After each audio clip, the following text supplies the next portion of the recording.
ভাই আইফোন আমার কিনতে মন চাই।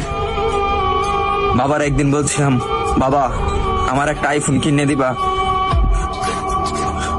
বাবা আমার দিকে তাকিয়ে বলতেছে, বাবা তোর একটা ফোন কিনে দিতে খুব ইচ্ছা করে, কিন্তু আমি 400-500 টাকা কামাই করি, রিক্সা চালাই, তোর আইফোন কিভাবে কিনে দেই?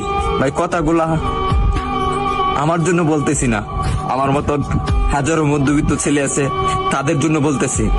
আরে ভাই আমার আইফোন আছে সেটা আমি মানি, কিন্তু সবার তো আর আইফোন নাই। কিছু পোলাপান আছে নতুন নতুন শার্ট পরে, নতুন নতুন প্যান্ট পরে, নতুন নতুন সানগ্লাস পরে, 2 দিন পরে পরে আইফোন পাল্টায়।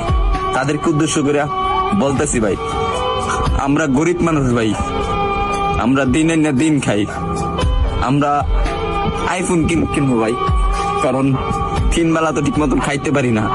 পরে হঠাৎ একদিন বাবা কষ্ট করে প্রতিদিন 100 টাকা করে জমায়া একদিন আমাকে 14,000 টাকা দিল। 14,000 টাকা দেওয়ার পরে একটা আমি 6S কিনলাম। 6S কেনার পরে আমি ভিডিও শুরু করলাম। ভিডিও শুরু করে এই যে ভিডিও দিতে যে আপনাদেরকে, হয়তো আপনারা ভাবেন যে আমি কথাগুলা বলি লাইক ভিউ পাওয়ার জন্য। না রে ভাই, সবার জীবনে একটা কষ্টের একটা গল্প থাকে, কাহিনী দেখে, আর আমি যেগুলা বলি রে ভাই এগুলা বাস্তবই বলি। তারপরে ভিডিও করতেছি, আর এখন যখন ভিডিও করতেছি ভালো একটা পজিশনে যাইতেছি, একদিন আব্বুরে বললাম, আব্বু তুমি এই ফোনটা দিছো না, এই ফোনের টাকা একদিন আমি এই টিকটক থেকে তোমাকে ব্যাগ দেবো।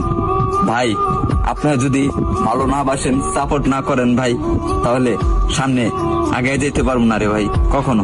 আপনারা একটু ভালোবাসা দেন, তাহলে আমি একদিন অনেক বড় হমু ভাই।